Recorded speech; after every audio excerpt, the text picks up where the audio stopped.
జై అమరావతి. ఇంకా గట్టిగా జై అమరావతి, జై అమరావతి.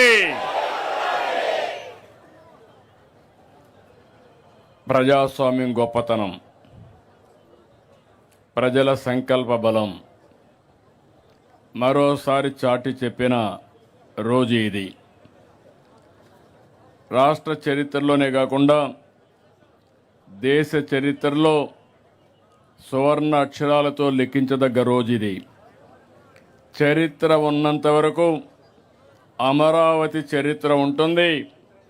ఆ చరిత్ర ఉన్నంత వరకు రైతుల చరిత్ర అమరావతి చరిత్రలో శాశ్వతంగా మిగులుతుందని చెప్పి కూడా నేను మీకు తెలియజేస్తున్నా. విధ్వంసకారులు అనేక కుట్రలు దాటుకుని అమరావతిని గెలిపించుకున్నాం. ప్రజా రాజధాని, ప్రజా విక్టరీగా ఈరోజు మనం నిరూపించుకోగలిగాం. ఈ సందర్భంగా అమరావతి రైతులకు, రాష్ట్ర ప్రజలందరికీ అభినందనలు, శుభాభినందనలు. మన ఆత్మ గౌరవాన్ని నిలబెట్టిన ప్రధానమంత్రి నరేంద్ర మోడీ గారికి మనస్ఫూర్తిగా ధన్యవాదాలు తెలియజేస్తున్నాను. గట్టిగా చప్పట్లు కొట్టి అభినందించండి. అమిత్ షా గారు, అందరూ కూడా కేంద్రంలో ఒకరిని కాదు అందరూ సపోర్ట్ చేసే పరిస్థితికి వచ్చారు. ఇదే ప్రాంతానికి ఇంత మునుపు కూడా వచ్చాను, ఒకసారి గుర్తు చేయడానికి. ఏదైతే విధ్వంసం చేసిన తర్వాత మీ అందరికీ ఇబ్బందులు ఆ రోజే 3 రాజధానులు అనౌన్స్ చేసిన రోజున ఇక్కడికి వచ్చి పవిత్రమైన స్థలం ఇది, మామూలు స్థలం కాదు. దేశంలో ఉండే ప్రార్థనాలయాలన్నింటిలో ఉండే పవిత్రమైన మట్టిని, పవిత్రమైన జలాలు తీసుకొచ్చి ఈ ప్రాంతమంతా పునీతం చేసి ఇక్కడ అలాంటి పవిత్రమైన మట్టి నీరు ఇక్కడ ఉంది. ఇప్పుడే మాధవ్ గారు చెప్పారు, ఆ రోజు ప్రధానమంత్రి గారు వచ్చినప్పుడు ఒక మాట చెప్పారు. నేను సాక్షాత్ పార్లమెంటు సాక్షిగా పార్లమెంటు దగ్గరుండే పవిత్రమైన మట్టిని, యమునా నది జలాలను ఇక్కడ తీసుకొచ్చాను. అంటే ఇది మట్టి జలాలు కాదు, దేశం మొత్తం అమరావతితో ఉంటామని చెప్పి నిరూపించిన రోజు ఇది. ఓసారి ఈ చరిత్ర మనం మర్చిపోతే చాలా కష్టమవుతుంది. ఆ రోజు ఇక్కడే కాదు, అన్ని దేవాలయాల్లో, అన్ని గ్రామాల్లో పవిత్రమైన మట్టిని తీసుకుని, అక్కడ జలాలు తీసుకుని దేవాలయాల్లో పూజలు చేసి ఆ పూజ ఫలితాలు ఇక్కడికి తీసుకొచ్చాం. అలాంటివన్నీ కూడా మనం ఒకసారి గుర్తుపెట్టుకుంటే ఈరోజు సాక్షాత్ పార్లమెంటు ఒక పార్టీ కాదు, ఎన్డీఏ పార్ట్నర్సే కాకుండా దేశంలో ఉండే అన్ని రాజకీయ పార్టీలు అండగా అమరావతికి నిలబడ్డారంటే అది చరిత్ర. కానీ ఒకే ఒక పార్టీ, దిక్కుమాలిన పార్టీ, ఏమనాలనో తెలియదు, వాళ్ళని మనం చూసాం. శ్మశానం అన్నారు. ఈరోజు మనం తెలుగు లేని శాసనాన్ని చేసుకునే పరిస్థితికి వచ్చాం. నేను ఎప్పుడూ చెప్పాను, 3 ముక్కలాట చాలా సులభం అనుకున్నారు. ఆ 3 ముక్కలాటతోనే ఏమయ్యారో మీరే చూశారు. అలాంటి జరిగే పరిస్థితి వచ్చింది. ఇలాంటి పవిత్రమైన సందర్భంగా నాకు చాలా భావోద్వేగం ఉంది. మీకు ఒక నమ్మకం, ఇది ఒక రాజధాని అవుతుంది, మీ జీవితాల్లో మంచి కలుగుతుంది. అదే కాకుండా మీరు ఇక్కడ రాజధానికి భూమి ఇచ్చిన వారు శాశ్వతంగా అవుతారనే మంచి పేరు కోసం ఒక నమ్మకంతో నాకు 29,000 మంది రైతులు 33,000 ఎకరాలు స్వచ్ఛందంగా 1% లిటిగేషన్ లేకుండా ఇచ్చారు. ఆ రోజు ఈరోజు నారాయణ గారు ఇక్కడే ఉన్నారు. చెప్తే మీ దగ్గరకు వచ్చి మాట్లాడి చేశారు. ఇది అమరావతి ఒక క్యాపిటల్ కాదు, ప్రజల ఆత్మ గౌరవానికి చిహ్నం. ఇక్కడే అమరలింగేశ్వరుడు కొలువు, ఇంకో పక్క ప్రసిద్ధ బౌద్ధ స్తూపం, కృష్ణమ్మ తల్లి, దుర్గమ్మ తల్లి. ఇంతమంది అండగా ఉంటే తాత్కాలిక ఇబ్బందులు వస్తాయి కానీ అమరావతికి ఎప్పటికీ అపజయం లేదు. ఇది చరిత్ర. ఆ రోజు కూడా నేను ఆలోచించాను, ఎక్కడ రాజధాని అయితే బాగుంటుందని ఆలోచించాం. నడి బొడ్డున ఒక పక్క దక్షిణ ఆంధ్రప్రదేశ్, ఉత్తర ఆంధ్రప్రదేశ్ రెండు మధ్యలో 12 పార్లమెంట్లు వస్తే రెండు మధ్యలో వచ్చిన పార్లమెంట్ 13వ పార్లమెంట్ ఇది. 33,000 ఎకరాల భూమి, 29 గ్రామాల రైతాంగం. ఆ రోజు ఈరోజు చూస్తున్నాను మీలో ఐకమత్యం. ఈరోజు మనం గెలిచామంటే ఆ ఐకమత్యమే కారణం. అలాంటి ఈ రైతాంగాన్ని, రైతు కూలీలను అభినందిస్తున్నా.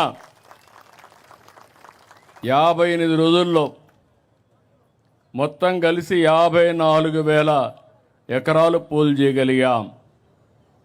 2019 యామారాం, చీకటి రోజులు ప్రారంభమైనాయి. 3 రాజధానులు, ఇక్కడిని ప్రజావేదికతో విధ్వంసం ప్రారంభమైంది. మా ఆడబిడ్డలను చూశా.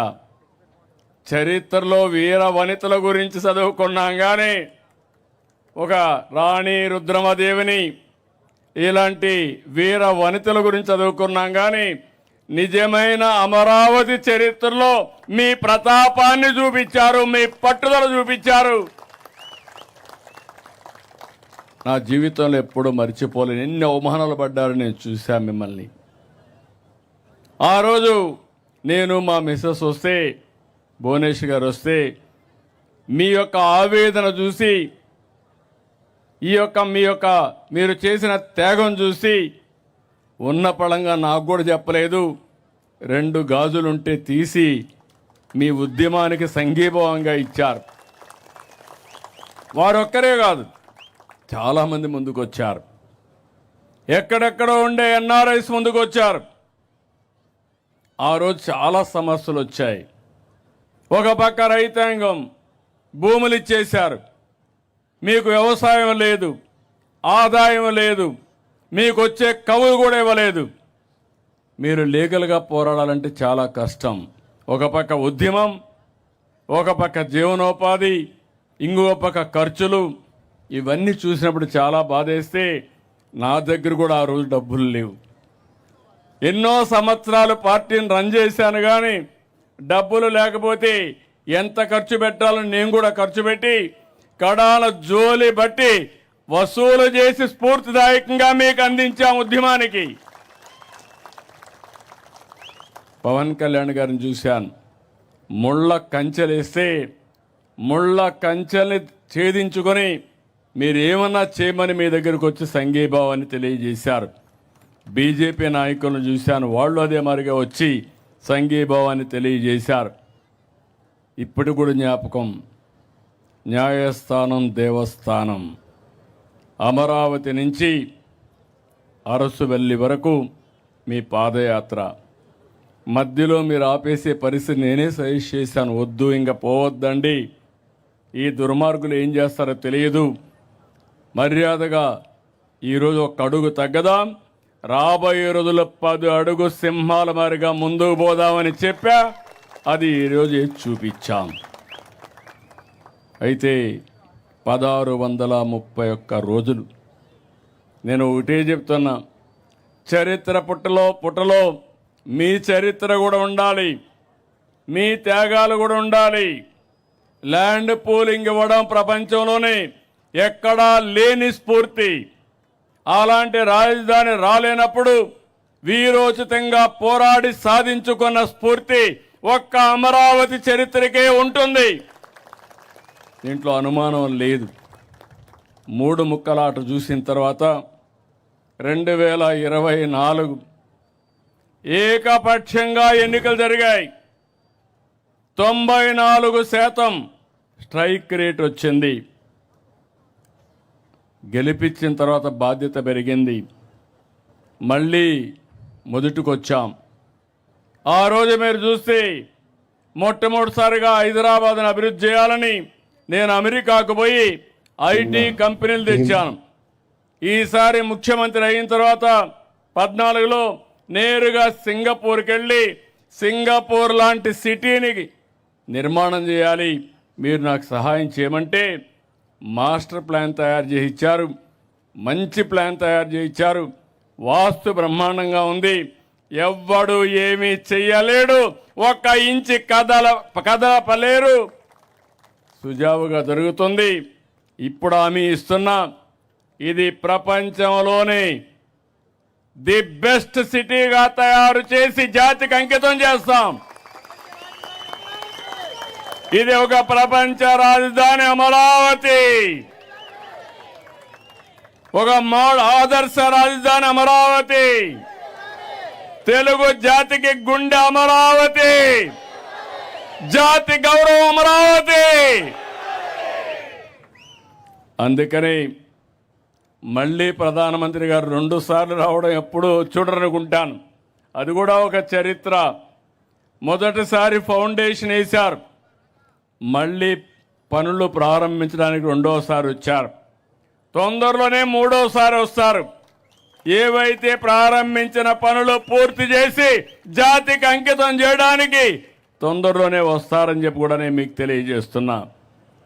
ఇప్పటికి కూడా వైఎస్ఆర్ కాంగ్రెస్ పార్టీకి బుద్ధి రాలా, జ్ఞానోదయం కలగలేదు. కలుగుతుందని మీకేమైనా నమ్మకం ఉందా నేను అడుగుతున్నా? ఇంకా ముదిరింది. అందుకే మీరు చూస్తే అసెంబ్లీలో చర్చ పెడితే కనీస రాజకీయ జ్ఞానం ఉండే వ్యక్తి రావాలి. గవర్నర్ స్పీచ్కి వచ్చారు, గొడవ చేయడానికి వచ్చారు. అదే సమయంలో నిన్న అమరావతి పైన తీర్మానం పెడతామంటే ఇక్కడికి వచ్చే పరిస్థితిలో లేరు. ఇంకో పక్క మీరు చూస్తే ఢిల్లీలో లోకసభలో రాజ్యసభలో వ్యతిరేకించిన ఏకైక పార్టీ భారతదేశంలో ఏం పార్టీ? అది పేరు చెప్పాలనా? మీరు మర్చిపోవాలి, రాష్ట్ర ప్రజలు మర్చిపోవాలి. పీడ విరగడ కావాలి రాష్ట్రానికి. అలాంటి పార్టీ అది. ఈరోజు కొత్త స్లోగన్ తీసుకున్నాడు, మ్యావిగన్ అంటూ. నాకైతే అర్థం కాల. డిక్షనరీలో కూడా చూసా, ఎక్కడ దొరకలా. బుద్ధి లేని వ్యాఖ్యలు, నవ్వులాట వ్యాఖ్యలు. అంటే ఏంటిది నాకు అర్థం కావడం లేదు. అంటే తెలుగు జాతి ఆత్మగౌరవం పట్టలేదు. దుర్మార్గమైన రాజకీయాలు, నేరాలు ఘోరాలు చేసే ఆలోచనలే. వీళ్ళకు ప్రజల గురించి పట్టింపు లేదు, రాష్ట్ర భవిష్యత్ అంతకంటే లేదు. విధ్వంసాలు చేయడం, విషం చంపడం, ప్రజల్ని భయభ్రాంతులు చేయడం. అమరావతిని చంపాలనుకున్న మీరు ఇంకా బాగుపడే సమస్య లేదని మీ అందరికీ విజ్ఞప్తి చేస్తున్నా.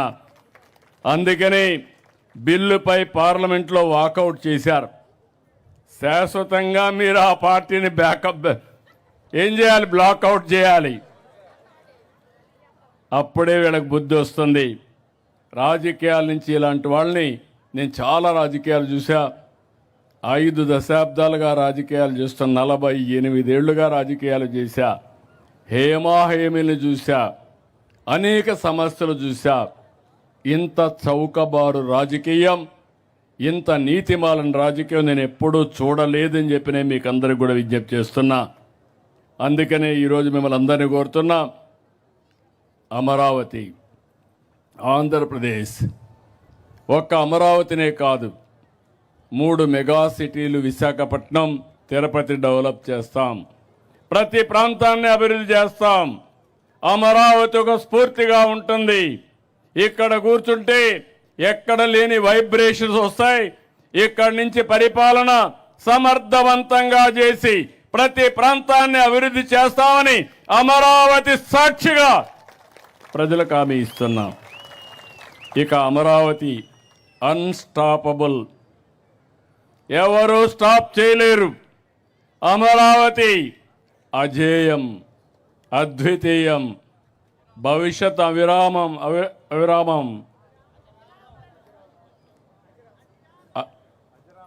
అజరామరం.